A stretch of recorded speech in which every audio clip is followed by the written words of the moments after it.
La sepsis debe verse siempre como adultos o niños con una enfermedad potencialmente fatal. O sea, una sepsis no es fiebre, una sepsis no es una infección respiratoria alta, sin daño orgánico. O sea, hay que tener condiciones, hay que tener ciertos criterios para hablar de sepsis. Y todo eso ha sido evaluado de una u otra manera, completa o incompleta. Bueno, completa, difícil decirlo siempre, a través de los últimos 30 años o un poco más. Lo que vamos a nosotros a hacer es una especie de revisión rápida de qué es lo que se tiene actualmente en la sepsis a nivel pediátrico. O sea, qué cosa podemos aplicar. Muchas de las investigaciones que se han realizado en sepsis no son hechas en niños específicamente, puntualmente, ¿no? Y de modo que esto puede generar un vacío de información para los aspectos pediátricos. Sin embargo, sí tenemos algunos, y la mayoría, sin embargo, la mayoría de los estudios que se han hecho de adultos han tenido que ser trasladados a niños o extrapolados a niños, porque no hay estudios suficientes. Por ejemplo, en los casos en los cuales uno habla de rehidratación, al comienzo había muy poca información sobre niños, manejo hídrico, hasta que aparecen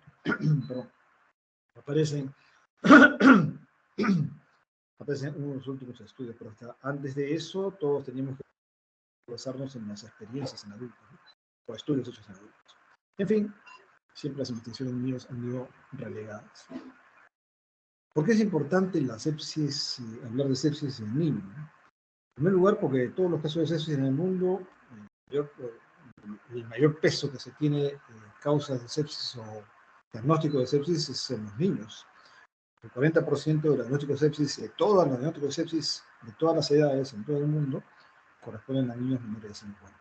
O sea, hay una población pediátrica particularmente susceptible y vulnerable a la sepsis, ¿no?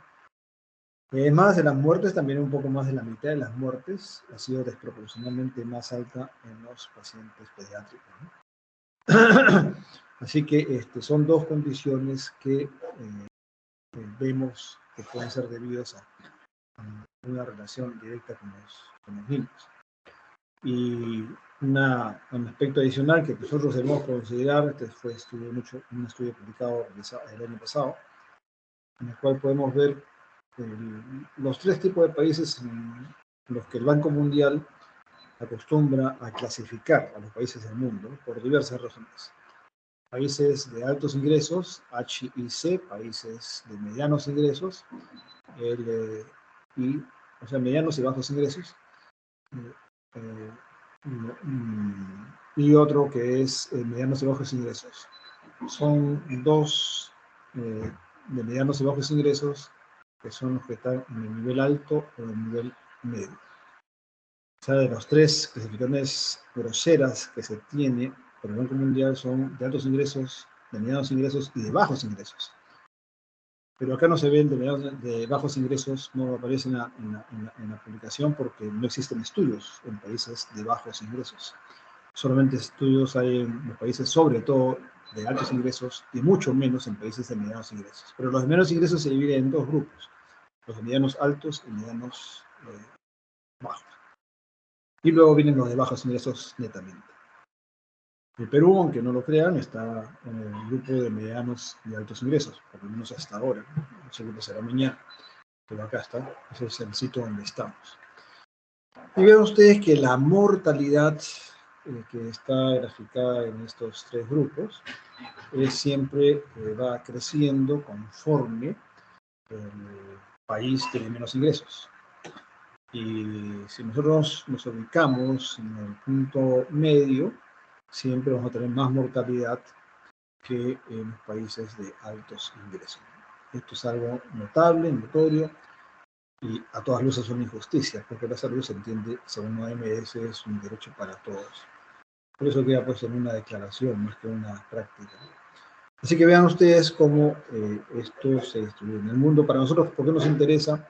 Porque cuando hablamos de sepsis, probablemente hay diferencia, pero los intervalos de confianza se cruzan.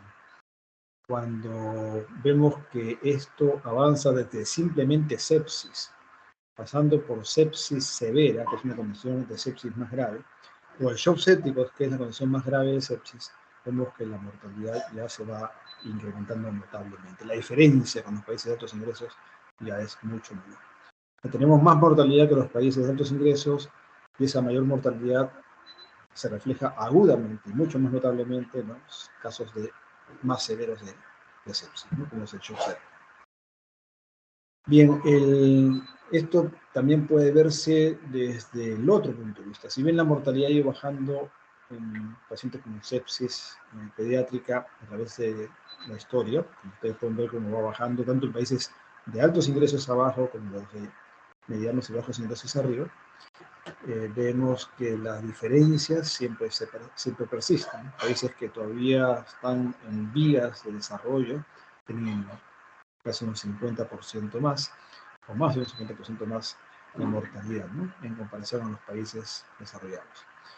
Y visto en forma práctica, este estudio hizo una aproximación interesante, ¿no? Si un niño desarrolla una sepsis estando en Perú, por ejemplo, acá, tiene 3 veces más riesgo de morir que si esa misma sepsis en ese mismo niño lo hubiera desarrollado en Estados Unidos, por ejemplo, o Canadá. Esta es la realidad práctica que tenemos en nuestros casos ahora, ¿no? A pesar de ser un país de medianos y altos ingresos, entre mediano alto. Ahora, ¿ese es un problema en la mortalidad? Obviamente que sí, y es lo más importante, lo más notable. Pero una de las cosas que poco se ha estudiado en niños y en adultos se ha visto desde antes, por la connotación que tiene sobre el ingreso económico, es la morbilidad, ¿no? ¿Qué pasa con aquel niño que si no muere, sobrevive? Pero ¿qué pasa después de él? ¿Queda bien? ¿Queda normal? ¿Puede reponerse plenamente a sus actividades en el colegio, con sus amigos, físicas, intelectuales, sociales? ¿Va a quedar igual? Se sabe que si bien hay un 10% en promedio de mortalidad, hablando de sepsis de todos sus tipos, sin embargo, ahí puede haber hasta un 40% de morbilidad residual de calidad, o sea, una discapacidad por lo menos moderada, no leve, ¿no? O alta incluso. Acá ustedes pueden ver este estudio que fue hecho ya hace unos años, en donde a la larga uno puede sacar los estudios de los estudios pediátricos, hablando de sepsis severa. Y ya veremos cómo se clasifica esto, que ustedes ya tienen una idea, ¿no? Pero la sepsis severa es una condición un poquito más severa que la sepsis usual, como tal como se define. No es shock séptico necesariamente, pero vemos que esa prevalencia, hablando en pacientes de cuidados intensivos, todos son de cuidados intensivos, la prevalencia es de 8.2%, con una mortalidad de 25%. Mientras que la discapacidad llega a ser 17%. Esto recién comienza a aparecer en publicaciones de hace menos de una década, ¿no? Eso es la discapacidad pediátrica como consecuencia de la sepsis. Es un dato a tomar en cuenta, es un dato a considerar, porque el futuro de ese niño, que va a ser un adulto, si es que sigue viviendo, va a estar reflejado en su discapacidad que puede tener. Que nosotros hemos tenido, en comparación a lo que está reportado a nivel mundial, si hablamos de lo que nosotros hemos visto acá en esta columna, en nuestra UCI del Hospital del Niño, cuando lo contrastamos con lo que sucede a nivel del mundo, estas son las guías prácticas clínicas de pediatría, de sepsis pediátrica de 2020, así que más o menos por el tiempo estamos en la misma época, ¿no? La incidencia, nosotros tenemos un poco mayor, casi 10% respecto al 8% que sea acá. Y hablamos en este caso de incidencia, no de prevalencia, ¿no? Y la mortalidad, nosotros si vemos así en forma grosera, podemos decir que estamos dentro de lo que se dice en la guía práctica clínica, pero la guía práctica clínica también aclara que el 4 al 50% está cogiendo países desde Dinamarca y Suecia, que tienen los más bajos índices de mortalidad, hasta los países como Somalia o Tanzania, que tienen los más altos índices de mortalidad, hasta 50%. Pero digamos, la mayoría de los países, sin considerar los países de bajos ingresos, tienen de 6 a 25%. O sea, sí estamos por encima del máximo reportado para la mayoría de países, y más aún muy por encima de la media de estos países, porque de 6 a 25% podemos decir que 12, 13, 14% podría ser la frecuencia de mortalidad en sepsis, ¿no? Y eso significa que tenemos casi el doble de mortalidad en nuestra unidad, una unidad que se supone que está compuesta por personal y equipo apropiado, ¿no? Lo que también hay que ver en sepsis, fíjate que ha habido cosas que han cambiado, ¿no? Han modificado y se va a seguir modificando seguramente conforme las investigaciones muestren algunos detalles que no se habían descubierto antes. Se han cambiado, por ejemplo, las prácticas en las metas, objetivos de la resucitación, ¿no? Cómo medimos y cómo hacemos la resucitación de los pacientes, sobre todo cómo se evalúa si ya se resucitó a un paciente antes. También ha cambiado el aporte de líquidos, ¿no? El aporte de líquidos, no solo qué tan agresivo se puede hacer con los líquidos, ya se habla de una resucitación líquida restrictiva. Restrictiva significa darle menos cantidad de lo que siempre se ha estipulado. El uso de soluciones balanceadas. Si no, la mayoría de ustedes creo que no conocen muy bien el tema, pero hablamos siempre de solución salina a 0.9%, que es solamente cloro y sodio, y no tiene ningún otro electrolito. Y nuestro plasma tiene muchos otros componentes, no solamente sodio y cloro. Así que las soluciones balanceadas son aquellas que tienen una buena cantidad de otros electrolitos y componentes de nuestro plasma, que incluye magnesio, calcio, plasma, lactato, etc. Todo eso va cambiando y es uno de los conceptos a tomar en cuenta en la remediación de hídrico. El uso de vasopresores, por ejemplo, ha cambiado de dopamina a ser la norepinefrina, ¿no? Para usarlo incluso más tempranamente. Y el uso de los llamados inmunodilatadores, que también, aunque esto era desde hace tiempo, yo recuerdo que esto se trabaja muy bien. La dobutamina, por ejemplo, es un inmunodilatador, o sea, estimula la contractilidad cardíaca, pero a la vez también produce una vasodilatación periférica. Entonces, por un lado, si estamos ante un paciente que tiene shock séptico, que tiene bajo gasto cardíaco, entonces la droga, si mejora la contractilidad cardíaca, pues va a mejorar el paciente.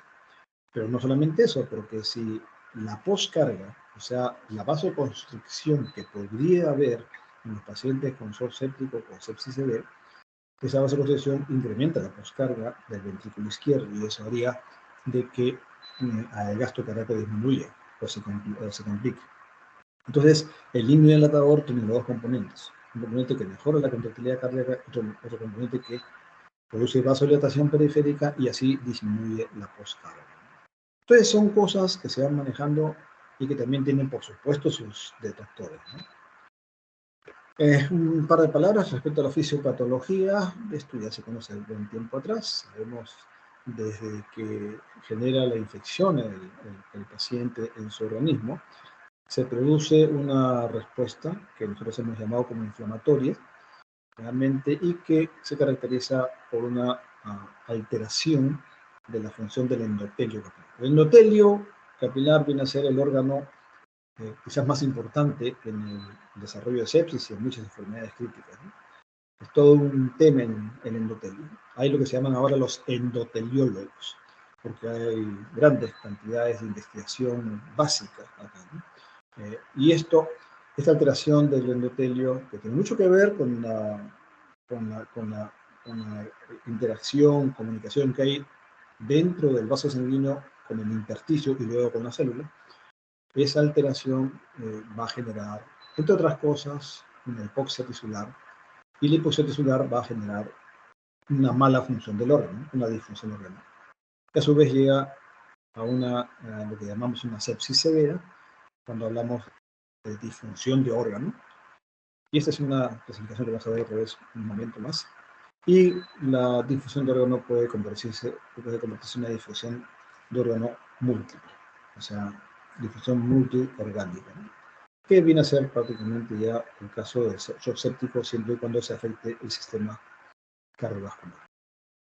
Otro aspecto que también no debemos dejar pasar dentro de lo que es la fisiopatología de la sepsis, recordar que existe un estadio de procoagulación, o sea, hay una estimulación de la coagulación intravascular dentro de la sepsis. Esto generado por parte de la respuesta inflamatoria que afecta la cadena, la cascada de la coagulación, de alguna manera que se generan trombos intraplaquetarios intravasculares.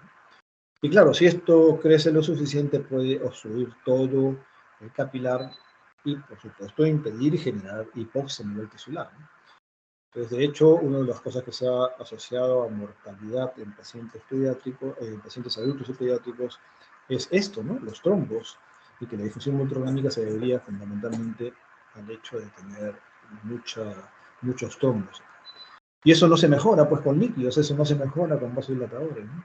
Entonces, es un tema discutible, por eso ahí algunos hablan de la irreversibilidad de algunos casos de sepsis. Bueno, parte del misterio en que todavía nos envolvemos, en lo que manejamos a pacientes con sepsis. Pero el estado procoagulante es una realidad, está ahí, y uno ha intentado tratarlo de una otra manera sin mayor éxito, ¿no? Con las drogas que se han utilizado. Aterrizando ya más en la práctica y hablando de niños en particular, vemos que estas enfermedades, que son las más frecuentes a nivel mundial en niños, y de hecho son las causas más frecuentes de muerte que hay, ¿no? Ven ustedes neumonía, enfermedad rica, malaria, sepsis, dengue, infecciones nosocomiales que está creciendo. Todas estas son infecciones frecuentes en niños y todas son infecciones. Y todas estas pueden tener un mecanismo común de alteración, ¿no? Que afecta, ya hemos visto, la falla cardíaca, que afecta la función cardíaca, que afecta el endotelio, como el síndrome de falla capilar, por ejemplo, ¿no?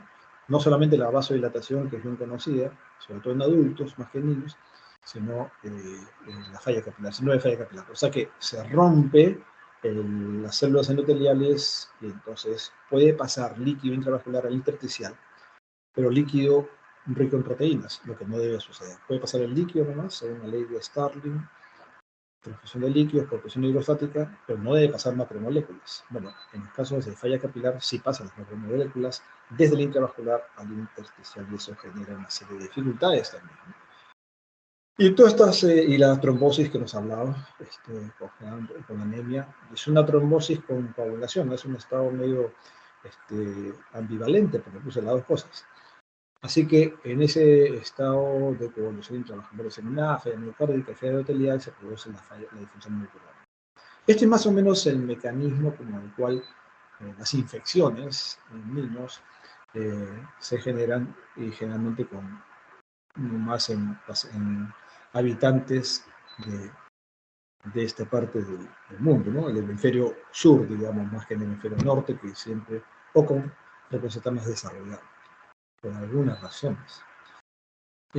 Si uno puede ver también, siempre hemos calificado la sepsis como una inflamación, ¿no? Y lo es, o sea, ese es un proceso inflamatorio. Si ustedes ven acá la línea del tiempo, sepsis desde que comienza hasta que avanza, sea donde sea que termine, la mortalidad va a estar generada en la primera fase de la sepsis a base de una respuesta inflamatoria. O sea, la mortalidad va a ser usualmente debida como resultante del proceso proinflamatorio. Sin embargo, pasado unos días, una semana o 10 días, si el paciente sobrevive a esta fase proinflamatoria, va a venir una fase de inmunoparálisis, ¿no?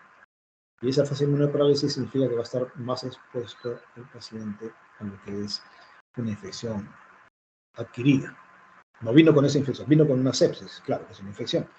Pero luego pasa, se controla, pasa de la parte inflamatoria, mejora el paciente, pero solamente para adquirir un nuevo germen que lo agarró en el hospital y que es una infección intrahospitalaria. Y esto se debe a esta deficiencia inmunológica que aparece. Ahora, esto primero se descubrió que esta es una posibilidad dentro de la sepsis y que se veía usualmente en las fases tardías. Sin embargo, lo que se sabe ahora es que ya no hay tal secuencia, sino que pueden ser concomitantes o que puede ser también, al revés, puede haberse la inmunoparálisis desde el comienzo. Entonces, lo que más caracteriza, primero entender que tenemos el patrón proinflamatorio y el patrón antiinflamatorio, que son los dos elementos fundamentales, ¿no? Si predomina el proinflamatorio, acá estamos, si se predomina el antiinflamatorio, desde ahí puede comenzar, pero también puede haber el patrón de inmunosupresión, que también puede comenzar desde los primeros días de la sepsis. Digamos que la conclusión de todo esto, para no complicarnos mucho la vida, es que el niño o el adulto con sepsis va a tener una presentación que puede ser predominante en cualquiera de estas áreas, con un patrón proinflamatorio predominante, con un patrón antiinflamatorio predominante o un patrón de inmunosupresión predominante. Y lo que va a estar sustentando toda la forma de presentación clínica va a ser la heterogeneidad. O sea que no todos van a ser el mismo fenotipo de sepsis, ¿no? Y de eso se trata ahora también. ¿De qué depende la heterogeneidad? Pues de esto, el factores genéticos, de si hay cirugía o no hay cirugía, si el componente de la sepsis viene acompañado de un trauma primero, factores de desarrollo, es decir, diferente una sepsis en un niño de 6 meses, un niño de 6 años o de 60 años, ¿no? Y así la presencia de comorbilidades que cada vez es más frecuente. ¿Cuáles son las causas que tenemos en niños? Esto no ha cambiado, bueno, sí ha cambiado mucho después de la vacunación, ¿no? De la cobertura vacunal, tanto en nuestro país como en la mayoría de países. Pero digamos que todavía se sigue hablando de estos 3 gérmenes a nivel mundial. No con la frecuencia de antes, pero sí con los 3 gérmenes más comunes. Así como estos 3 gérmenes causan también meningoencefalitis, que también causa la sepsis y shock séptico, ¿no? Neumococo, hemófilos influenza y meningococo. Sin embargo, cuando hablamos de sepsis intrahospitalaria, que son las que más frecuentemente vamos a ver últimamente, ya no tanto la sepsis ambulatoria, o sea, que vienen de afuera, vienen pacientes sépticos, sí puede haber todavía, ¿no? Pero las sepsis intrahospitalarias son las más comunes. ¿Sabes? Acá tenemos estos gérmenes, este tipo de gérmenes, que ya no son, digamos, los calichines, como pueden ser estos, ¿no? Sino son ya expertos profesionales de la UEFA, de la Liga Europea de Naciones, porque son multiresistentes, son más agresivos, han desarrollado pues, ciertas habilidades estos gérmenes para resistir a los antibióticos. Lo más complicado para nosotros es los gérmenes multidrogoresistentes. O sea que son resistentes a veces a todos.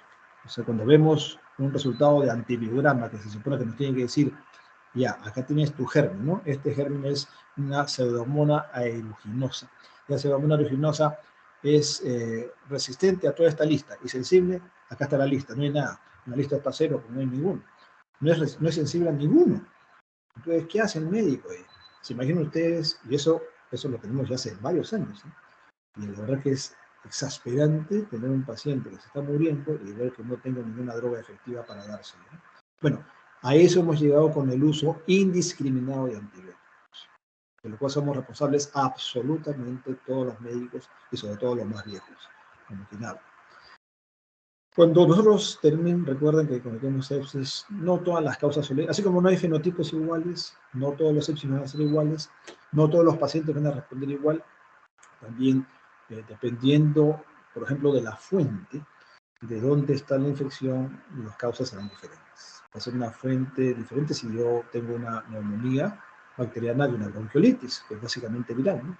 Todas pueden causar sepsis, claro que sí, pero acá tenemos fundamentalmente virus, como ustedes pueden ver en verde, mientras que acá vamos a tener pacientes con Staphylococcus aureus o que dan positivo, ¿no? Entonces, las causas ustedes tienen que asociarlas no en ciego, no igual para todos, ¿no? ¿De dónde viene la causa? ¿De dónde viene su sepsis de este niño? Pues hay que encontrar la fuente de esa infección, para poder orientar inicialmente, por lo menos, y empíricamente, el germen que debemos tratar. Vamos a ver en cuanto al diagnóstico, ha habido varios cambios, voy a tratar de pasarlo rápido para no, porque ahí me podemos demorar un poco, pero digamos que lo que ustedes conocen acá es la respuesta inflamatoria sistémica, en donde el año 90 y tantos, 91, 92, se dio unos criterios para adultos. Recién ahí, por primera vez en la historia de la medicina, se apareció criterios para hacer diagnósticos. Antes del 91, Aún ustedes no habían nacido todavía, ¿no? Sí, sí, pues, de repente. Antes del 91 hablábamos de sepsis porque le parecía, ¿no? Porque tenía un criterio clínico y punto. Pero los criterios que ordenaron más o menos aparecieron en el año 91-92. Fue una gran bendición para todos los médicos, porque teníamos ya algo. Y los criterios son los mismos que se aplicaron casi 15 años después para niños. Apareció por primera vez, en el año 2005, la definición de cuando un paciente tiene SIRS. Un paciente pediátrico tiene SIRS. O sea, respuesta inflamatoria sistémica. Síndrome de respuesta inflamatoria sistémica. Y son los mismos criterios, pero con diferentes puntos de corte, ¿no? La temperatura, los leucocitos, la frecuencia cardíaca y la frecuencia respiratoria. Aplicado para niños. Entonces, esto es lo que siempre hemos trabajado y ha sido cuestionado porque cuando hablamos de estos criterios de sepsis del 92 aplicados para niños, vemos que las infecciones, este tipo de sepsis, pueden incluir infecciones no severas. Por ejemplo, una estomatitis herpética, una faringoamielitis purulenta, de ninguna manera va a ser una sepsis, ¿no? Pero tiene fiebre, tiene taquicardia, puede tener polimnia y puede tener una leucocitosis, entonces cumple los criterios de inflamación de SIRS y tiene una infección, entonces es una sepsis, o sea, por definición. Entonces, claro, esto nadie ponía, pues, para una faringoamielitis, nadie iba a poner, por supuesto, una sepsis, ¿no? Ponía faringoamielitis y punto. Pero, ¿cómo hacíamos para ordenar esto en otras entidades menos claras? Entonces, esto llevó a cuestionar el criterio de SIRS, ¿no? Y la sepsis severa, que es cuando existía difusión de órganos, ¿no? O sea, por lo menos un órgano. Ahí esa fue la diferencia de sepsis severa.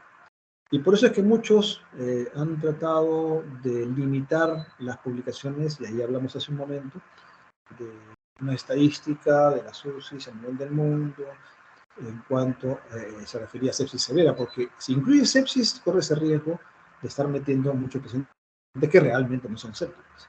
Entonces, hablar de sepsis severa es más seguro hablar de una infección sistémica severa. Y esto es lo que ha venido últimamente. El año 2016 aparece en adultos, en cuanto a las definiciones, aparece en adultos un cambio.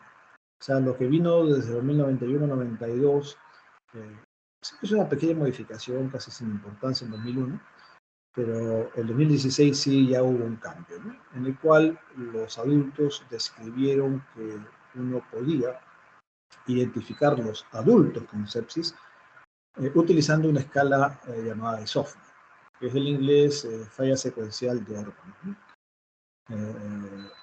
Evaluación de la falla secuencial de órganos.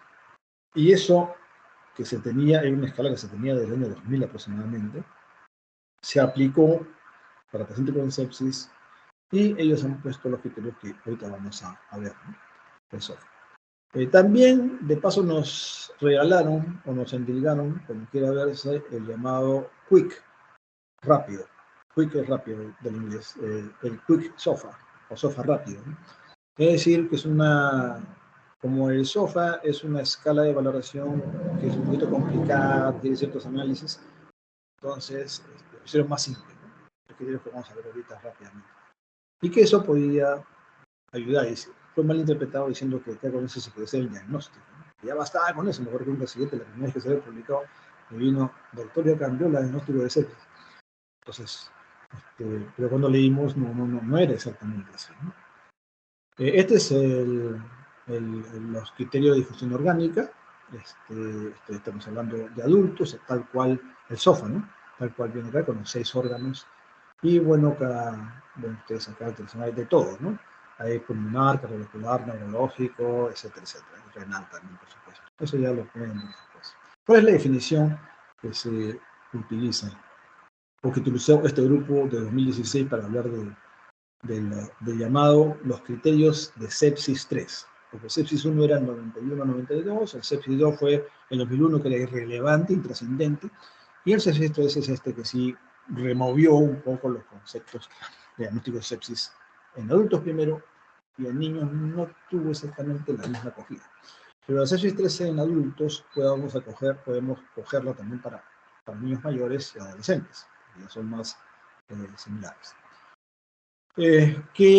¿Cuál fue la definición de sepsis 3? Definición conceptual es que es la difusión orgánica que amenaza la vida causada por una respuesta desregulada de infección. Son tres cosas que se enfatizan, ¿no? Primero, que tiene que haber disfunción de órganos. Ya no podemos hablar de sepsis sin disfunción de órganos. Segundo, que tiene que ser lo suficientemente severa para amenazar la vida. No solamente para amenazar tu estabilidad, sino la vida del paciente puede estar amenazada. Y segundo, que la génesis es debido a una respuesta mal regulada o desregulada de infección. Esa es la definición conceptual. La operacional, para ellos, utilizando la escala de SOFA, era que tuviera 2 o más puntos por encima del basal. Porque si el paciente no tenía nunca, o sea, no tenía ninguna disfunción de órgano, era 0, estaba perfecto, entonces con 2 puntos ya bastaba. Pero si tenía 4 de base, es decir, estaba hospitalizado por una razón, y tenía 4 de la escala de SOFA, si incrementaba 2 o más, eso también, en presencia de una infección, hablaba de ya una presencia de sepsis. Entonces, esto generaba una mortalidad de cerca del 10%, mayor del 10%. Hablaba de shock séptico, que conceptualmente está, ya nosotros todos lo conocen, las alteraciones íntimas de la célula, y operacionalmente ya hablaba de lo que era la necesidad del uso de drogas vasopresoras para mantener un mínimo de presión media arterial. En ese caso de adultos son 65. Pero también, además de eso, además de requerir vasopresores para mantener esa presión media arterial, se requería un nivel de lactato elevado, ¿no? Más de 2 milimoles en ese caso. Y cuando uno encontraba esta elevación de 2 puntos, la mortalidad era mayor del 10% en ese grupo. Mientras que cuando uno encontraba en este grupo, que tenía estas dos condiciones, estos dos criterios, la mortalidad estaba mayor del 40%. Y esto significa que sí tenía asociación entonces el diagnóstico con la severidad de la enfermedad y la probable sepsis, ¿no? El Quick SOFA era solamente esto, ¿no? O sea, tres criterios clínicos: presión arterial, frecuencia respiratoria y escala de coma de Glasgow. Entonces, si cumplía estos criterios, punto de corte, que son dicotómicos nada más, ¿no? O sea, más de 100 o menos de 100, más de 22 o menos de 22, y más de 15, bueno, más de 15 no existe, o 15 o menos de 15. Así que, y era un punto por cada uno. Si tenía 2 puntos, ya, era un paciente que ameritaba hacer una evaluación por sepsis. Pero eso fue el conceptual de pensar que era un diagnóstico de sepsis. No es un diagnóstico de sepsis cuando uno tiene un quick SOFA, un SOFA rápido de 2 puntos. Significa que ustedes tienen 2 de estos 3 criterios, entonces el paciente, o su equivalente, ¿no? O su equivalente en niños. En un adulto mayor de 2 años, ustedes pueden considerar esta misma cifra, ¿no? En un adulto de 12 a 18 años. En una adolescente, perdón, de 12 a 18 años. Pueden considerar estas mismas cifras. En niños menores no lo haría. Pero acá sí pueden considerar estas cifras, y si un adolescente de 14 años se presenta con una infección y va a la sala de medicina y presenta 2 de estos 3, no significa que tenga sepsis, significa que tienen que hacerle el estudio para ver si tiene el criterio de SOFA, ¿no? Que se incrementó en 2 puntos o más la disfunción orgánica secuencial. Eso es lo que tiene que aplicar a estos pacientes. Entonces, claro, acá la cuestión, tanto en adultos como en niños, fue la discusión, ¿no? O sea, bueno, ¿me quedo con el CIRS, que ya lo tengo más de 30 años en práctica, o me pliego al sepsis 3? Hablando de niños, ¿no? Hablando de niños. Esta es una revisión que hicieron un grupo de colegas latinos, están muy bien. Y bueno, va a sus pros y sus contras. En pocas palabras, podemos decir de que el CIRS tiene una alta sensibilidad, y la sepsis, más que sensibilidad, tiene especificidad, ¿no? Entonces, acá muchos de los que tienen CIRS encajan, pero que no son sepsis. Mientras que acá, si bien la mayoría de los que encajan son sépticos, ya estamos dejando de diagnosticar muchos pacientes que, siéndolo, no son detectados por el sepsis 3. Esa es la diferencia entre sensibilidad y especificidad de cada uno. O sea, en niños no hay una ventaja clara de sepsis 3 frente al CIRS, como sí lo ha demostrado en adultos. Ahora, ¿por qué este prurito? ¿Por qué tengo que definir la sepsis? Si simplemente un médico puede decir, oye, así como hace más de 40 años, oye, esto es sepsis y punto, a mí no me frieguen más con tus criterios de... Entonces, claro, Eso es cierto, porque se han hecho estudios que contrastan el criterio clínico sin ningún criterio de lo que estamos hablando del CIRS o el otro, versus el otro criterio, los criterios estos. Y se ve que son bien similares en sujetos con experiencia. El problema es ese. O sea, en sujetos que tienen experiencia viendo, por ejemplo, niños, que tienen ya por lo menos 10 o 20 años viendo niños, después de eso se adquiere una habilidad para reconocer a un paciente que no se puede tener si no tienes esa experiencia. Eso vale la experiencia, bien entendida como experiencia. No es el tiempo que tienes como médico, no es el tiempo que tienes como cardiólogo, como intensivista, sino es cómo has aprovechado ese tiempo en observar, en ver e interpretar los signos, síntomas y análisis que tiene ese niño. Entonces, cuando comparan, ven ustedes que los criterios clínicos, sin ningún criterio de otro tipo, pueden ser tan eficaces como los otros criterios. Pero ¿por qué es importante hacer la definición? Porque la mortalidad pues se incrementa sobre todo en las primeras horas. Entonces, mientras más tempranamente yo lo identifique el paciente, pues puedo hacer mejor cosas por él y intentar disminuir la mortalidad y la morbilidad. Puedo hacer el manejo apropiado, adecuado, puedo tener un agrupamiento adecuado, o sea, seleccionar los pacientes que tienen tal o cual patología en una sola sala, porque así me permite orientar. Estoy resumiendo para ver lo que más importa, de lo que ustedes pueden llevarse como mensaje en cuanto a la definición de sepsis. De acuerdo a la sepsis 3, son 3 conceptos, porque sí es importante, para mí sí me parece importante rescatar esto, sin considerarlo como un criterio diagnóstico estricto, ¿no? Es una infección, ¿sí? Es una respuesta más regulada a una infección.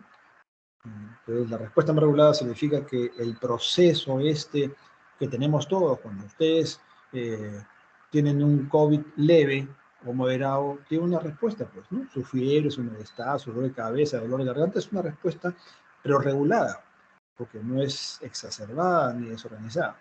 Pero cuando existe una desorganización de esa respuesta, son los que terminan, el COVID que termina en cuidado intensivo, ¿no? Ese es el problema. Entonces, ¿por qué se produce una respuesta más regulada y por qué no? Ajá, ahí el asunto, ¿no? Y por último, la otra característica es que tenemos disfunción orgánica, que es condición sine qua non para hablar de sepsis 3, de sepsis 3, ¿no? de hablar de sepsis.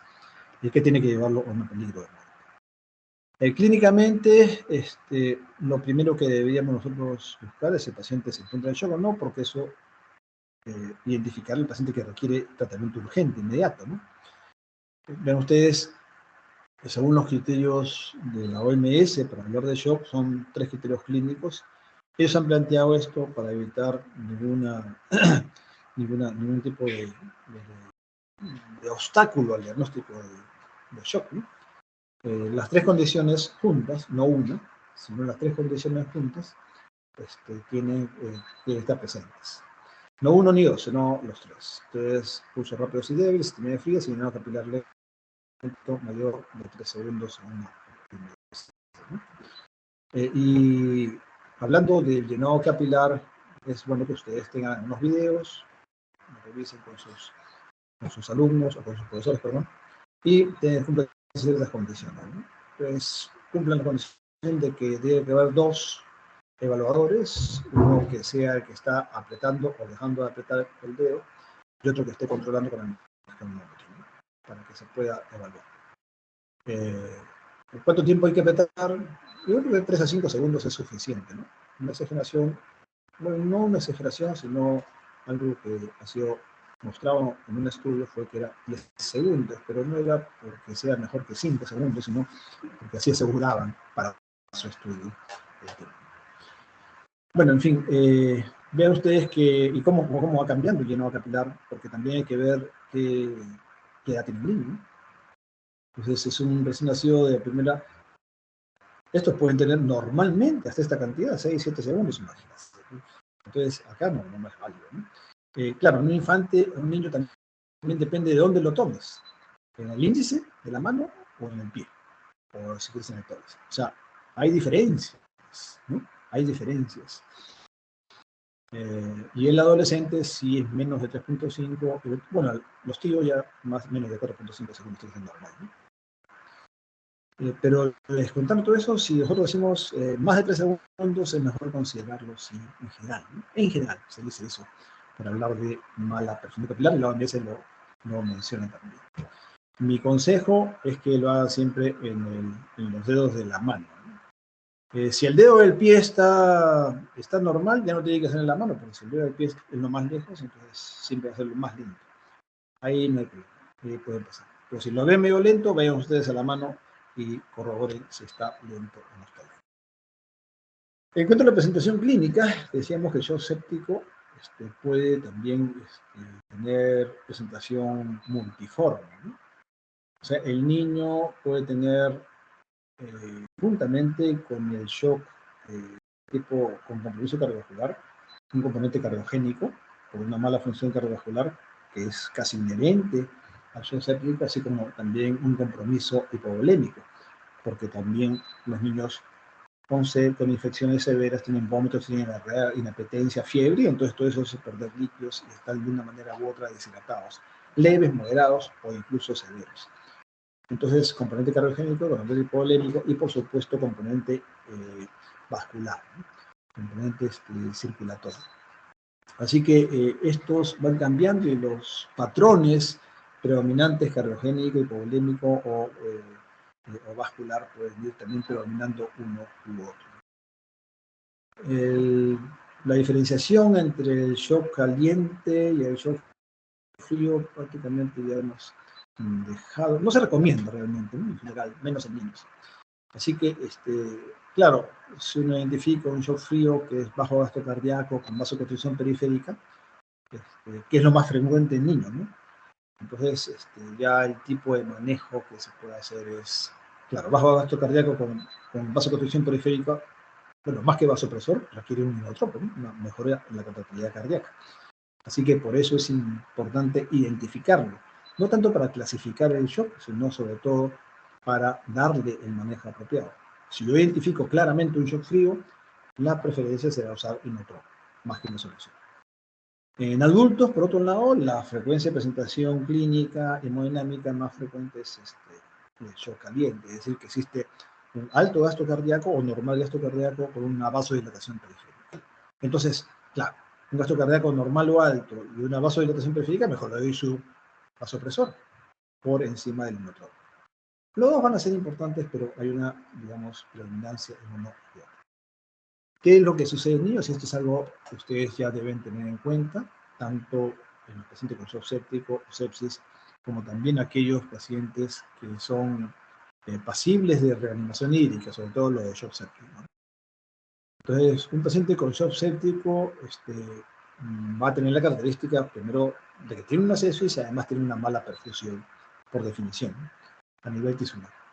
Y que puede estar caracterizado por estas condiciones clínicas, ¿no? Puede haber oliguria, bueno, llenado capilar, ya sabemos, elevación del lactato, que es por mala perfusión capilar, se eleva el lactato, por hipoxia y cambio del ciclo de Krebs a ciclo anaeróbico, y la acidosis metabólica, a consecuencia de la elevación del lactato, ¿no? Y consumo de bicarbonato inherente. Entonces, estas son las características clínicas. Ahora, este niño, usualmente por la acidosis metabólica, se produce una respuesta compensatoria, ¿no? Que es la polimia o la taquimia. A veces con disnea, pero sobre todo la taquimia. ¿Por qué? Porque si hay acidosis metabólica, el bicarbonato baja y entonces el organismo para compensar debe disminuir el CO2 también. Y para disminuir el CO2 tiene que ventilar más el pulmón, o sea, hacer más frecuencia o más profunda. La clásica respiración acidótica, ¿no? Ustedes la recuerdan de repente de la respiración de Kussmaul, que se ve en los pacientes diabéticos, sí, pues en el coma diabético, por ejemplo. Pero acá, sin ser diabético, hay acidosis metabólica que genera la polimia para botar el CO2, disminuir el CO2 en sangre y así equiparar el CO2 con el bicarbonato y a la vez mantener su pH, que es el objetivo, ¿no? Mantener un pH más o menos neutro, cercano a neutro. Entonces el niño viene con estas condiciones y viene con polimia, ¿no? Entonces, claro, tiene polimia en la emergencia, tiene una patología respiratoria y entonces le toma una placa, pero ve que en la placa no hay nada que justifique esa polimia, ¿no? Y entonces uno puede deducir ahí que la colina es otro origen, ¿no? En ese origen puede ser una acidosis metabólica. Hay que ver al paciente en su conjunto. Entonces, ¿pero qué hacemos? Como el paciente tiene un estado de shock, entonces le colocamos un bolo, 2 bolos, 3 bolos, lo que fuera, lo que hacíamos siempre, colocarle bolos endovenosos para mejorar la perfusión. Así mejora la perfusión, mejoro la perfusión a nivel celular, disminuye el lactato y mejora la acidosis metabólica a la vez, porque ya pasa el ciclo anaeróbico al ciclo aeróbico normal y disminuye la producción de lactato. Entonces, pongo el líquido. Pero si este paciente tiene las condiciones que hemos visto de shock séptico o de sepsis en general, donde el endotelio capilar se lesiona y deja espacios entre las células endoteliales, eso va a permitir que pase el intravascular con proteínas hacia el intersticio, ¿no? Se pierde líquidos ricos en proteínas hacia el intersticio. Entonces, por un lado, se produce una pérdida de volumen intravascular que genera hipovolemia, que genera más hipoperfusión, y por otro lado se genera también una edema intersticial primero y de pronto después, depende de las cualidades osmóticas, intracelular. Esto es lo que nosotros podemos generar en un paciente que tiene un pulmón normal, pero que el sistema respiratorio está utilizando bastante para poder botar el CO2. Y a la hora que le colocamos el líquido, si tiene esta condición, corremos el riesgo de darle mucho líquido y corremos el riesgo de que pase mucho líquido en el intersticio, terminando lo que estaba en este pulmón, terminando en un pulmón así. Pero esa historia que está exagerada acá, de acuerdo al endovenoso agresivo que hemos utilizado, es lo que hemos visto y es lo que puede suceder. Así que por eso es que hay mucha énfasis ahora en tener mucho cuidado, sobre todo en los niños sépticos y con shock séptico, en darles una cantidad grande de líquidos, muy rápido, muy agresiva o en mucha cantidad. Entonces, ¿por qué? Porque podemos generar edema pulmonar. Y el edema pulmonar puede ser simplemente edema, pero a la hora que es un edema rico en proteínas, ya no es un simple edema. Ya podemos hablar de lo que se llama el síndrome de distrés respiratorio agudo, que es una patología aparte y que es una patología predominante con alta morbilidad, alta necesidad, bueno, casi todos son de ventilación mecánica, muchos de ellos invasiva, y también alta mortalidad, ¿no? ¿Cómo hacemos en el manejo de la sepsis? ¿Qué cosas se puede hablar del manejo de la sepsis? Hay 3 prioridades. Si nosotros seguimos la secuencia lógica de un paciente con shock séptico y de un paciente crítico en general, primero asegurar que tengamos una buena vía aérea, ya lo hemos visto, una posición adecuada de la cabeza, neutra, en extensión, en olfateo, posición de olfateo, que pase bien el aire. Si el paciente respira solo, espontáneamente, dejarlo ahí. Pero muchos niños con shock séptico tienen tan malas condiciones que ni siquiera respiran con energía y fuerza. Entonces tenemos que ventilarlos a través de una vía aérea artificial, intubando, colocando un tubo traqueal y sometiéndolo a ventilación. Y la segunda prioridad es corregir la hipoxemia, porque ese paciente ya tiene hipoxia tisular, puede que no tenga hipoxemia, pero tiene hipoxia tisular por definición de mala perfusión a nivel tisular. Eso significa entonces que debemos evitar cualquier hipoxia. Entonces, mientras no tengamos la convicción de saber cuánto tiene de presión parcial de oxígeno ese niño, es mejor darle oxígeno o terapia. En la medida que ya ustedes conocen, puede ser por cánula, por máscara, etc. Y la tercera aspecto es asegurar el acceso endovenoso para administrar los fluidos necesarios. Los fluidos necesarios, no fluidos en grandes dosis, pero sí fluidos necesarios y antibióticos que sí tienen mucho que ver con el, claro, con el bacteriano, con el desarrollo de la evolución de la sepsis. ¿Qué es lo que tenemos que hacer entonces en la primera hora? Esta es una recomendación que se ha hecho, que son 4 metas, ¿no?, que debemos tener. Primero, tener el acceso venoso periférico, que es elemental. El paciente con sepsis no puede manejarse pues, con supositorios, ni con zona nasogástrica, ¿no?, ni con cremas. Tiene que ser por vía endovenosa. Segundo es el administrar oxígeno. Mientras ustedes piensan si le dan oxígeno o no, bueno, mientras van pensando, vayan colocando el oxígeno y después si quieren lo retiran, ¿no? pero primero le ponen el oxígeno, se han hecho un diagnóstico de shock séptico. Se inician antibióticos y vasoactivos lo antes posible. O sea, digamos que lo que se recomienda ahora, actualmente, a diferencia de antes, es que los vasoactivos, ya sean los inotropos o sean los vasopresores, se utilicen tempranamente. Y tempranamente significa aún por vía periférica, no esperar la vía central como se ha hecho también tradicionalmente.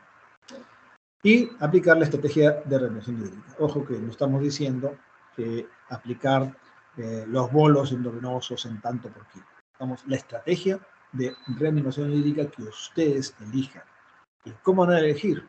No por lo que yo les diga, sino por lo que ustedes tienen que ver. Les doy los principios generales, que es, hay que tener cuidado, porque ya saben lo que puede pasar si no da mucho líquido, y eso se ha descrito en pacientes con shock séptico.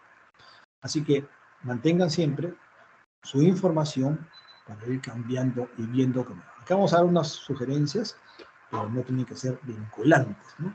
Para ver la palabra de moda ahorita con la política también. En cuanto a los antibióticos, esto es algo que tenemos que tener cuidado. Ya saben ustedes la cantidad de gérmenes resistentes que tenemos, así que deben tener cuidado y mucha prudencia en administrar antibióticos de amplio espectro, de última generación, para poder cubrir todas las posibilidades. O sea, si bien tenemos una necesidad urgente de usar antibióticos en los pacientes con shock séptico, porque claro, mientras más se demore el antibiótico, más mortalidad hay, eso es cierto también. Pero también hay que ver qué tipo de antibiótico los vamos a dar. Pues una de las cosas es, bueno, al comienzo podemos dar una buena cantidad una buena dosis de antibiótico, pero apenas sepamos de que ese paciente tiene un origen viral o ya identifico el germen, y por ejemplo digo, ajá, lo que he aislado acá es un neumococo, que es sensible a las ceftriaxona. Pues entonces yo le estaba dando, pues, qué sé yo, una hiperacilina con tazolactam, le estaba dando también un aminoglicosio y también una medicina para los anaerobios. Entonces, ¿para qué lo doy tanto, no? O sea, ya tengo el germen causal, entonces yo reduzco y centro mejor mi tratamiento para ese germen que ya se aisló y que está demostrado que es la causa de esa sepsis. Entonces, eso se llama la descalamiento, ¿no? El descalamiento de lo que usé. Al comienzo tengo que usarlo porque no sé qué germen es. Para conocer el germen me tomará por lo menos 2 o 3 días. Así que una vez, porque así se llaman los cultivos. Entonces, en esos 2 o 3 días, bueno, le doy lo que considero pertinente de acuerdo al cuadro empírico. Pero después de eso tengo que desescalar, si es que me permite también, que de repente no me permite desescalar, ¿no? Pero es lo que hay que hacer. ¿Cuáles son las causas más frecuentes, las fuentes más frecuentes de sepsis en niños? Están en riñón, la ponemos a lo lejos, ¿no? El tejido cerebral subcutáneo también, y las meningitis y infecciones urinarias es menos frecuente en niños. La infección urinaria es más frecuente en adultos, ¿no? Pero la bacteriemia sí se ve en pacientes hospitalizados. Las infecciones porque tienen, por ejemplo, un endovenoso ahí metido. Esto es lo que decíamos, el tiempo del antibiótico, el inicio del antibiótico y la mortalidad. Se sabe que la mortalidad, por lo menos, hay discusión también, ¿no? Pero digamos, este es un estudio en el cual muestra que si uno da el antibiótico después de las 3 horas, la mortalidad, que está acá marcada en negro, los que no sobreviven, incrementa significativamente. Pero si yo no le doy el antibiótico en las primeras 3 horas, entonces no hay diferencia, no incrementa la mortalidad, ¿no? Solamente se incrementa la mortalidad si demoro más de 3 horas. Entonces, por eso es que algunos, a base de este estudios como este, han sugerido que en niños, en algunos adultos, en este caso es estudio de niños, pueda ser administrado después de las 3 horas. Ahora, ¿por qué no darle las 2 horas o 2 horas y media? Porque este tiempo se entiende que es para identificar con mayor certeza a los gérmenes que están causando este shock séptico y así orientar mejor mi tratamiento. Cuando yo tengo que darle el antibiótico en la primera hora, estoy desesperado, no tengo tiempo para nada. No pienso nada, de repente ni hemocultivos le tomo, ni cultivo, ni aspiro nada, ninguna secreción, nada. O sea, hay una desesperación por corregir ese chico lo antes posible. Entonces se le da el antibiótico en 1 hora y después ya no sé qué cosa tiene. Entonces, el contraste entre darlo en la primera hora de detectar el shock séptico o después de las 3 horas va a depender de la condición del paciente. Entonces, esto se ha visto en esta publicación, que es para adultos, porque es la campaña, son las guías para adultos, pero en ese concepto es igual para el niño, ¿no? Ahí no hay mucha diferencia. Entonces, ¿de qué depende que haya presencia de shock y sepsis? O sea, si es shock séptico o no. Si, digamos, el shock, no hay, si no hay shock, acá no se coloca, no se coloca nada, si no estoy seguro, o casi seguro, que existe una sepsis. Porque lo que mencionan acá es que si tu condición clínica, tu criterio clínico te dice que la sepsis ya está definida, no tengo ninguna duda, o es muy probable es diferente a posible, ¿no es cierto? O sea, es muy probable que sea una sepsis, entonces, bueno, olvídate si tiene shock o no tiene shock, mejor no te juegues con ese paciente y métele el antibiótico en la primera hora, de una vez, inmediatamente. Pero, si la sepsis es una consideración más que una probabilidad alta, entonces ahí sí depende si el paciente está o no en shock. Entonces, si no hay shock, pues no se da antes de las 3 horas, ¿no? Se prefiere esperar las 3 horas, tanto adultos para niños, ¿no? Pero si hay shock, sí también, ya no importa igual, dentro de la hora, por la urgencia del paciente. Esta es la recomendación hasta el momento que está persistiendo para el uso de antibióticos. El otro tema es el restablecimiento de la hemoglobina, ¿no? Si en el paciente con shock séptico hay mala perfusión, hay tendencia a hipovolemia, por las condiciones que hemos hablado de fiebre, diarrea, vómitos, etc. Entonces estos niños pueden tener un hipovolemia importante y si hay mala perfusión o shock, entonces estamos tentados a darle efectivamente una cantidad alta de líquido, ¿no? Eso se basa en estudios, vean ustedes, de hace más de 30 años, investigadores de ese tiempo jóvenes que mostraron que dándole más líquidos, o sea, compran 3 grupos, los de 20, menos de 20 por kilo en una hora, entre 20 y 40 por kilo en una hora o más de 40 por kilo. Y vieron que los que tenían más cantidad de líquido, los que recibieron más cantidad de líquidos en las primeras horas, tuvieron menos muertes que aquellos que recibieron menos cantidad de líquido. Y acá partió el concepto que la OMS cogió en ese tiempo, en el 91, para hablar de la resucitación agresiva de los niños, porque esto es un estudio de niños, de los niños que presentaban shock séptico. Hay que darle mucho líquido, porque miren ustedes cómo disminuye la mortalidad. 1 de 9 en este grupo de altos líquidos versus 7 de 11 o 8 de 14. Pues hay una diferencia, sí es significativa, estadística, ¿no?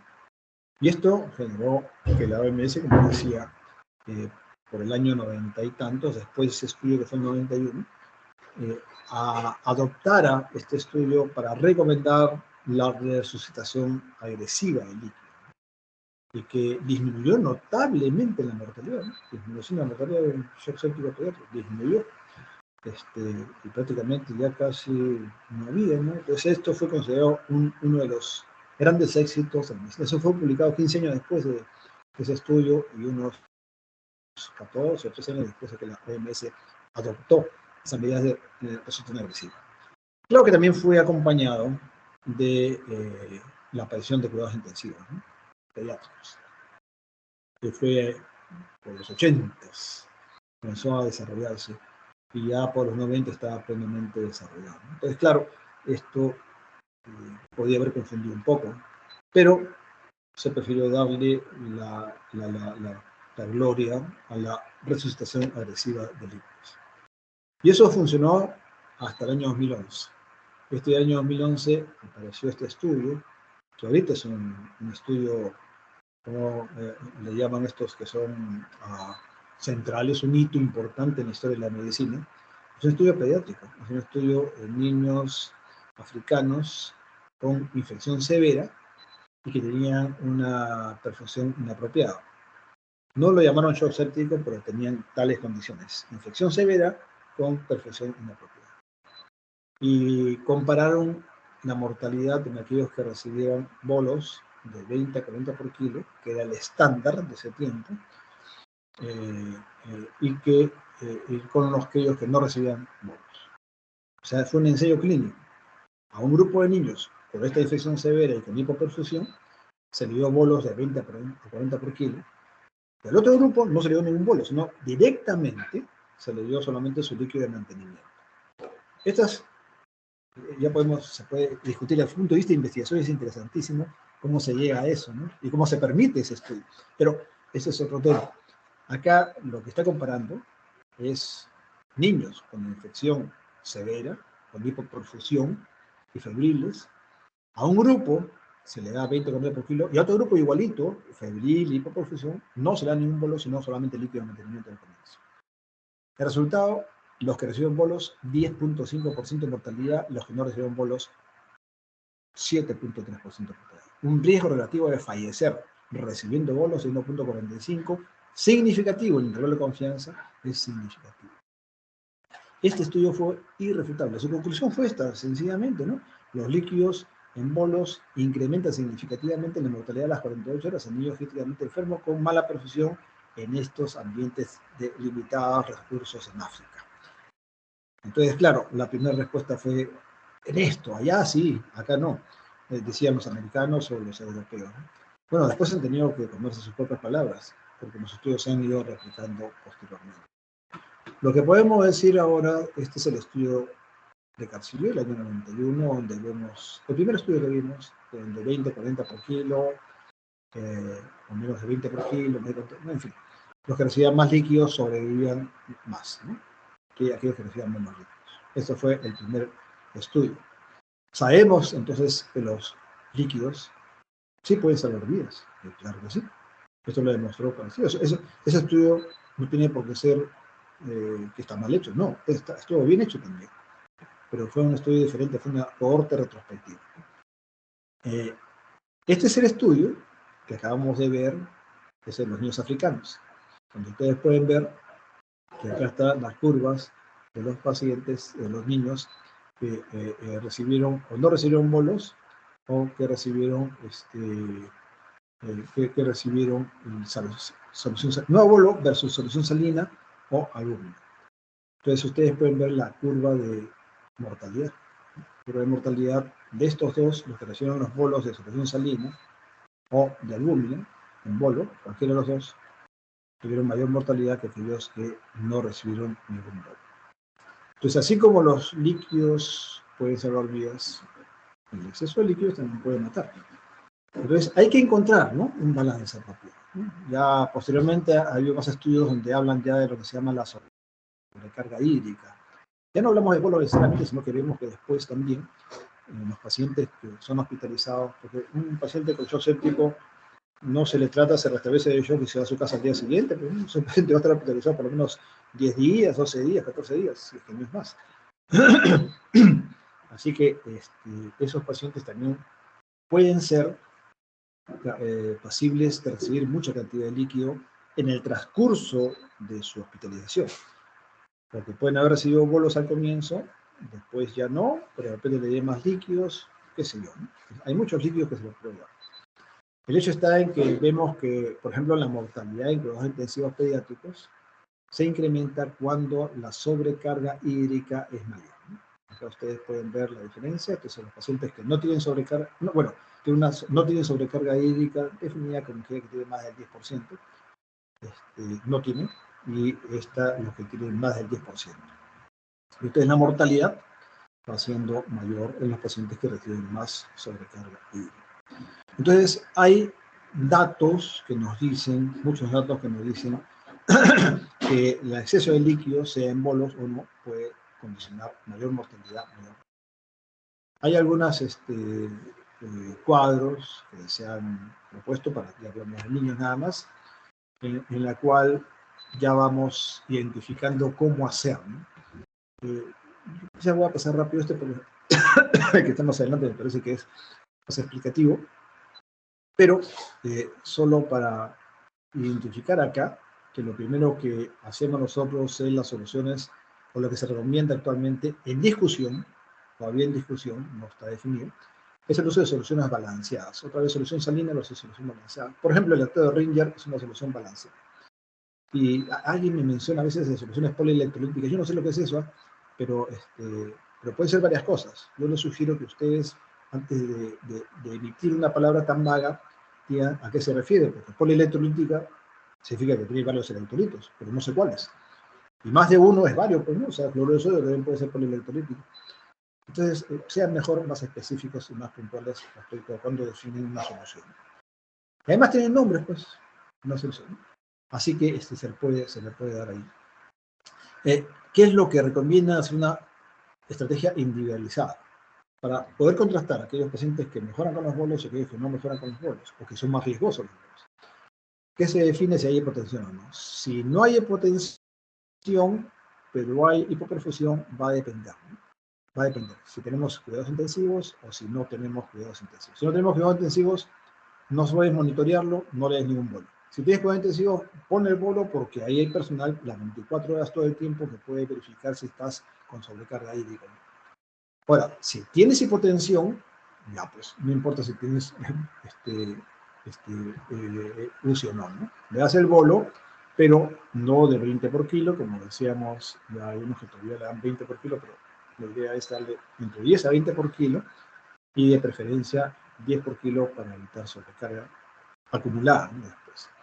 Y luego, si es que, de acuerdo con cómo se iba, se le puede ir repitiendo a dosis menores, ya no de 10, sino de 5 o 10, ¿no? Y finalmente uno llega a la meta de 40 por kilo, ¿no? Esa es la meta donde uno debe llegar. Si es 40 por kilo, quiere decir que ya es preferible no seguir con este tema. Bueno, este es algo parecido a la cantidad de líquidos, creo que ya se ha visto también, en donde vemos lo que usan los líquidos de mantenimiento, tienen una sobrevida bastante mayor que aquellos que usan 20 por kilo, ¿no? Una curva de supervivencia como esta. Y estamos hablando del shock definido según la OMS, los criterios que hemos visto, ¿no? Los 3 criterios de shock, versus los que no tienen criterios de shock. Ustedes pueden ver acá en los pacientes que se han... Por eso es importante identificar los criterios de shock en estos niños, ¿no? ¿Cómo evaluar nosotros, cómo podemos evaluar si es que la perfusión tisular, ya se ha restablecido? Si ustedes llevan a un paciente con sepsis o shock séptico y le dan líquidos, sobre todo líquidos o inotropos, si es que tienen a la mano los inotropos, le dan los líquidos, se supone que el paciente ha mejorado. Y hay una condición clínica que ustedes pueden evaluar, que pueden ser los criterios de shock, ¿no? Los pulsos periféricos, terminales frías, llenado capilar. También el sensorio, el pulso, etc. Hay otros datos también. Entonces, todo eso lo van viendo ustedes clínicamente. Desde el punto de vista más objetivo, hay 2 datos. Es el nivel de lactato sérico y el llenado capilar. El lactato sérico, pues, tiene que ver con la mala perfusión. Cuando hay mala perfusión, el lactato se eleva. Es más o menos sensible, ¿no? Sobre todo en adultos más que en niños, pero bueno, es sensible. Entonces, si ustedes tienen un paciente que tiene algunos criterios de shock clínicos y le miden el lactato y el lactato está elevado, bueno, pues sentirse ustedes confiados de que ese paciente sí está realmente hipoperfundido y tiene hipoxia a nivel tisular. Entonces, si ustedes lo restablecen, quiere decir que se va a mejorar la perfusión, va a mejorar la oxigenación de esa célula y por lo tanto el lactato va a bajar. Entonces, unas horas después, ustedes lo han reanimado con líquidos, suponiendo que eso ha pasado, el lactato debe bajar. Entonces, una forma de saber si se restableció la perfusión tisular es la disminución del lactato. La otra forma es el llenado capilar.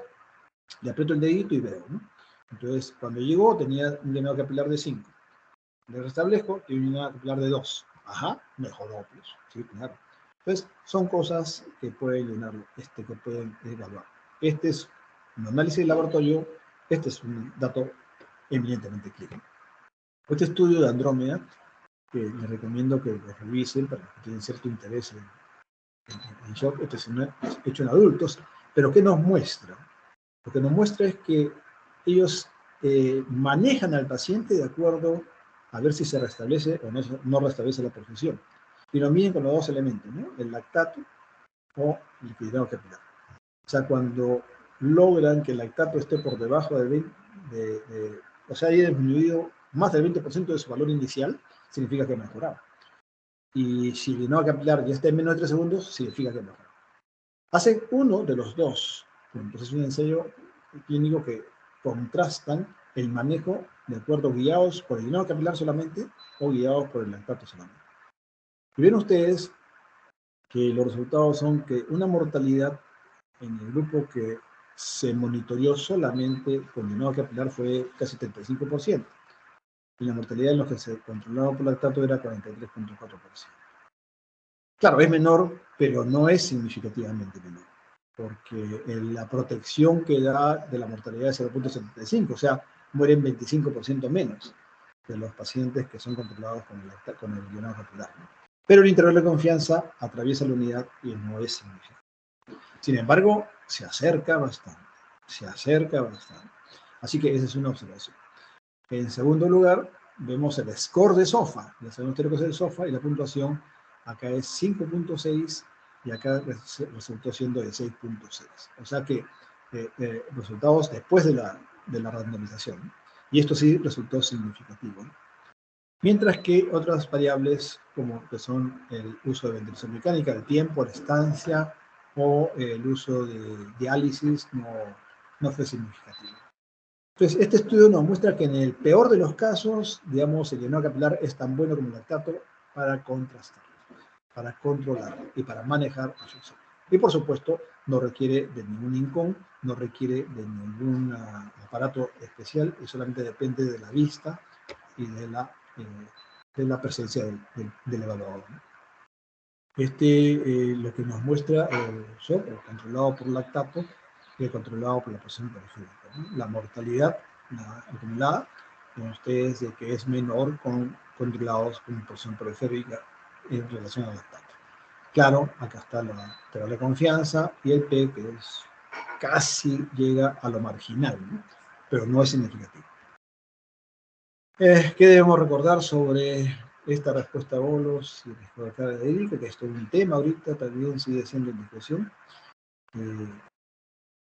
Mañana tenemos una reunión ahí, mañana es 4, ¿no? Sí, una reunión con un grupo de expertos a hablar sobre los líquidos. En otra condición, no en shock séptico solamente, pero sí en algo que tiene mucha relación con el shock séptico, que es el síndrome de estrés respiratorio agudo y el manejo hídrico. Bueno, los líquidos aumentan el gasto cardíaco y la oxigenación tisular, pero sin duda, ¿no? Ya se sabe eso de hace mucho tiempo.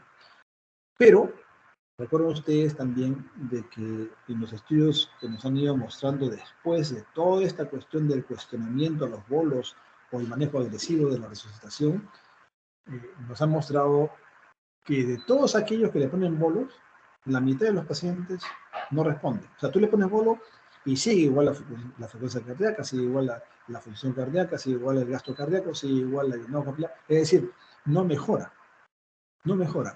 O sea, la mitad de los pacientes que están en shock séptico y reciben, o críticos, y reciben bolos, no responden. Le hemos dado un bolo por gusto. Esa es la traducción, ¿no? No responden, sino que le hemos dado por gusto. ¿Qué hemos hecho? Le hemos dado más líquidos. O sea, le hemos aumentado esos líquidos sin ninguna respuesta positiva, sin ningún beneficio para el paciente. Entonces, por eso es que ahora se recomienda seleccionar a aquellos que deben recibir bonos. ¿Cómo podemos identificar, ¿no?, aquellos que tienen respuesta y no?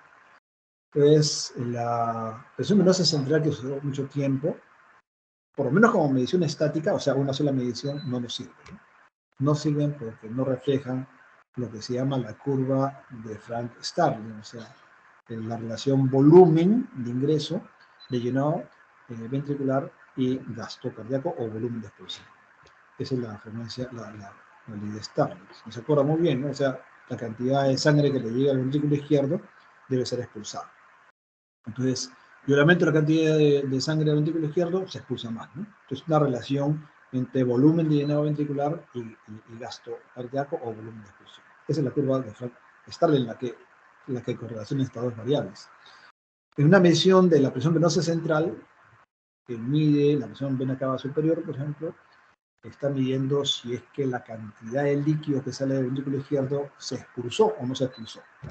Si se expulsó toda, no queda nada, entonces prácticamente no hay presión venosa ahí, pues porque no hay nada, ¿no? No hay líquido, no hay sangre.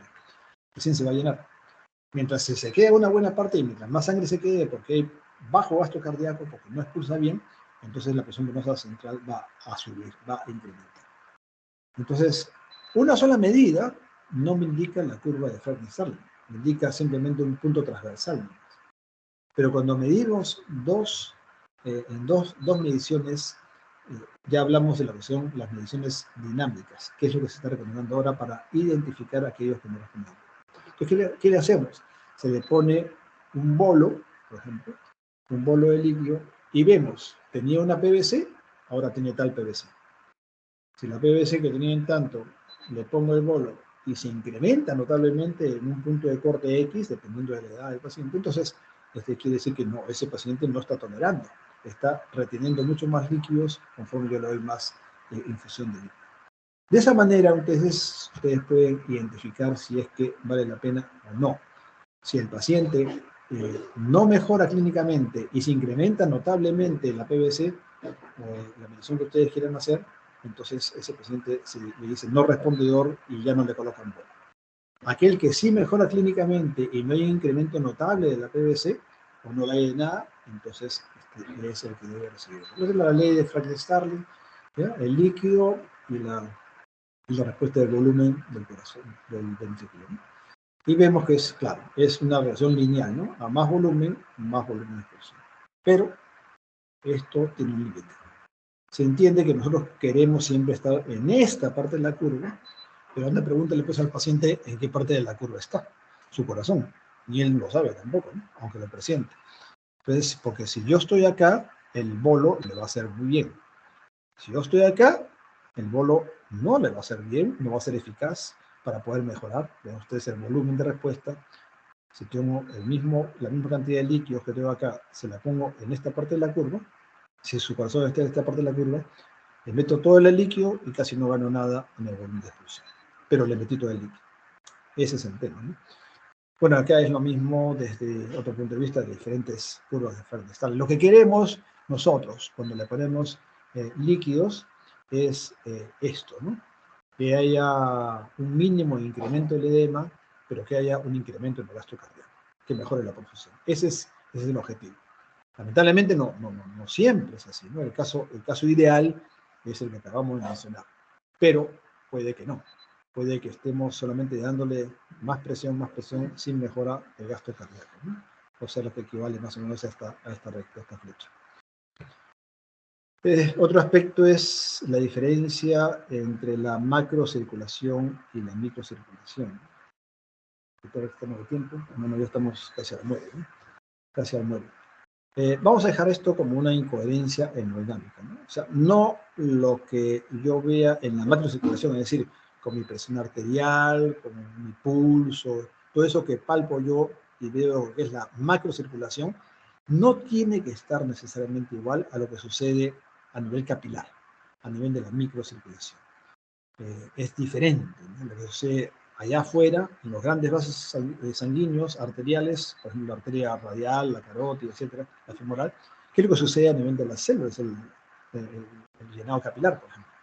Eso es lo que puede llamarse incoherencia hemodinámica. El shock séptico tiene incoherencia hemodinámica. Mientras la macrocirculación puede estar bien, la microcirculación está muy mal o pésimo. El ejemplo característico, el shock caliente, el shock séptico caliente, donde tú le tomas la presión, todo parece que está bien, llenado capilar, hasta una buena perfusión tisular tiene, pero adentro, ahí en la microcirculación, todo está pésimo. Y bueno, esto ya la otra. Y una énfasis para recordar que el aporte de líquidos tiene la curva en U, ¿no? La famosa curva en U que se ve en algunas condiciones biológicas, en este caso con el líquido. Si ustedes tienen acá la cantidad de volumen de menos a más en la dirección de mi cursor y vemos en la vertical las complicaciones, o sea, de menos complicaciones de ninguna hasta máximas complicaciones, y acá de menos líquido a más líquido. Ven ustedes que la curva en U significa que hay un volumen apropiado para que se produzca la menor cantidad de complicaciones. Que si yo le doy menos líquido, muy poco líquido, claro, hipoperfusión, hipoxia celular, muerta, pues, ¿no? Pero si le doy mucho líquido, las complicaciones también van a subir. O sea, tiene que haber una apropiada cantidad para ese paciente y en ese momento, que no siempre es el mismo, ni para el mismo paciente en todo momento. Las fases en el manejo hídrico que hay que recordar, esto ya se ha hablado hace tiempo, pero ahora se está enfatizando otra vez, reenfatizando.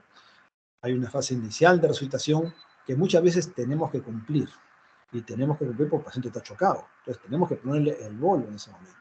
Pero luego vienen las otras fases de optimización y estabilización, en donde uno tiene que tener vigilancia de cuánto líquido le has dado y cuánto te has sobrepasado del líquido.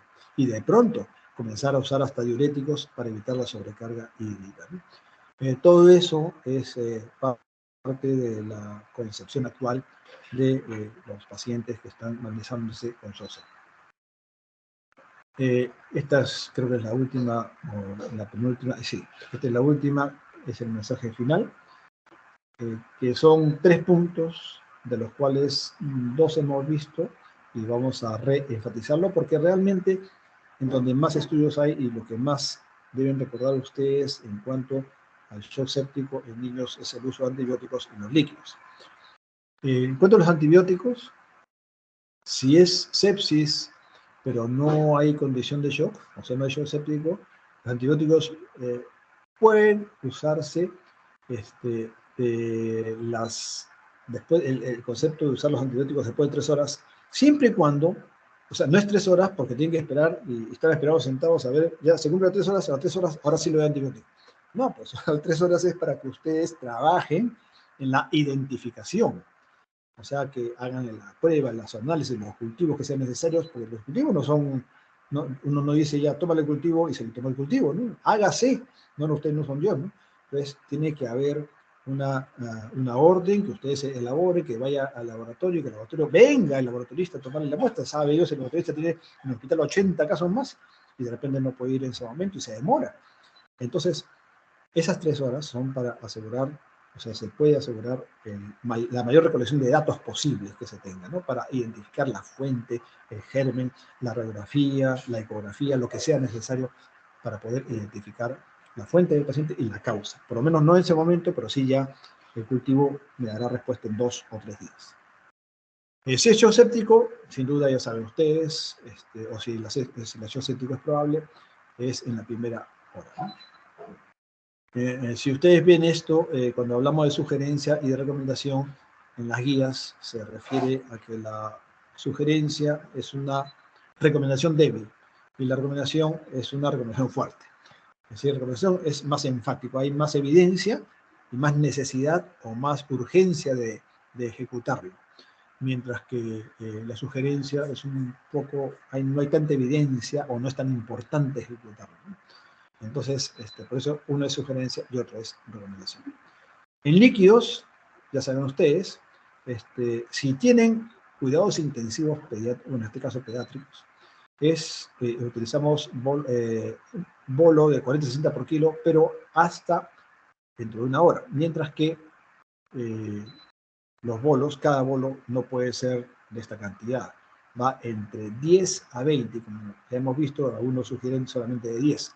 Entonces, como hay discusión todavía, entre 10 a 20 mililitros por kilo por cada bolo, pudiendo darse eso en 1 hora, ¿no? En total, en 1 hora.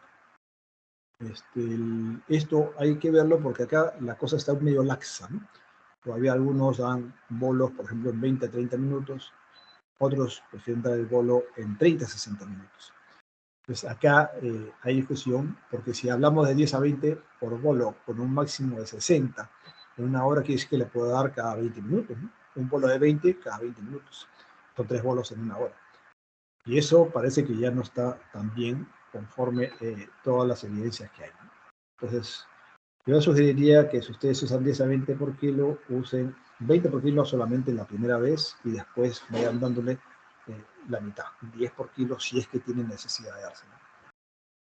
Si no hay UCI, o sea, si donde ustedes están no hay cuidados intensivos a la mano, es decir, que pueden pasarlo en 1 hora, digamos, entonces no se recomienda ningún bolo, a menos de que haya hipotensión, ¿no?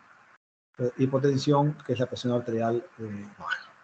En ese caso sí se le da en 1 hora 40 por kilo, que es más razonable. Como sugerencia, porque no hay evidencia suficiente todavía. Mientras que acá está, hay una gráfica, no sé si está más adelante, ya no creo que me vayamos a pasar ahora, pero cuando no hay UCI, hay una condición más que puede ayudar también a decidir, ¿no? Es decir, podemos colocar el bolo, pero en 2 o 3 partes. Esto es lo que no está reflejado acá. Y por último, los corticoides, de los cuales no hemos hablado nada, porque la verdad es que no hay nada a favor ni en contra, ¿no? Ustedes pueden ver las afirmaciones acá, las frases son bastante descriptivas, ¿no? No corticoides si con los líquidos y con los vasoactivos se corrige perfusión. O sea, si yo le doy los bolos que haya sido, o los líquidos que haya sido, y he usado vasoactivos, sinotropos, o lo que fuera, y con eso ya corrijo la perfusión, pues para que los corticoides, ¿no? Y también, si no mejora, no hay ninguna recomendación. O sea, no hay evidencia, no se puede decir nada respecto al uso de corticoides en pacientes con shock séptico pediátrico. No sabemos. Bien, creo que este era a esto nomás era lo que quería que ustedes vean, porque si tienen ustedes el mango de presión arterial en el sitio donde vayan, sí sería bueno que lo tomen, porque es más objetivo que los criterios estos de la OMS, que son los clínicos: extremidades frías, llenado capilar y pulso rápido y débil. Entonces, estos son los criterios. Esto se utiliza cuando no exista el mango de presión arterial apropiado tiene que tener un mango apropiado para el brazo del paciente, ¿no? Hay que tenerlo. Si no lo tienen, bueno, utilizan esto de acá. Pero si lo tienen, ya saben ustedes, acuérdense de las cifras de los mnemotecnia 50, 60, 70, ¿no? No sé qué mnemotecnia será, pero 50, 60, 70. Entonces, 50 para menos de 1 año, 60, o sea, menos de 60 para niños de 1 a 5 años, y menos de 70 para mayores de 5 años, incluidos adolescentes. O sea, esto está hablando de hipotensión sistólica, es presión arterial sistólica. Entonces, con esto ya ustedes tienen la información completa en donde quiera que estén para poder decidir si tiene o no tiene shock. O clínico, si tiene el mango, mejor esto que es puntual y objetivo. Muy bien, entonces dejémoslo acá. Y si quiere hacer una pregunta, que no creo que haya, pero mientras nos despedimos son las 9:30, en punto. Muy bien, señores. Entonces, muchas gracias por su visita. Hasta luego, si me escuchan. Nos vemos. Chau. Hasta luego, doctor. Gracias, doctor.